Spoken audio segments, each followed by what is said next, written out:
Biz İmam-ı Zamanın gəlişinə inanırıq, sabaha inanırıq. Mənası budur ki, biz sabahı bu insan evladının yer kürəsində yaşamının zülmünə başlayıb zülmünə bitəcəyinə inanmırıq.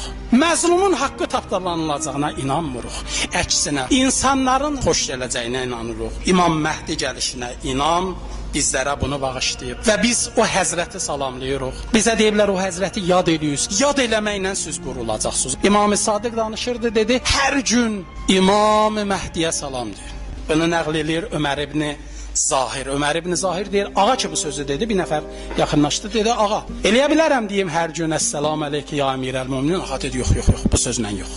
Dedi, niyə? Dedi, əmirəl-müminin kəlməsini Allah Əli əleyhissalama məxsus edib. Əli əleyhissalamdan öncə də, Əli əleyhissalamdan sonra Əhl-i Beyt imamlarına belə əmirəl-müminin demək haramdır. Əmirəl-müminin Əli əleyhissalama məxsus ləqəbdir. Dedi, bax, mən nə deyim? Dedi, hər gün ona salam verəndə bu cür de. Denən, əssəlam əleykə ya bəqiyyətəllah.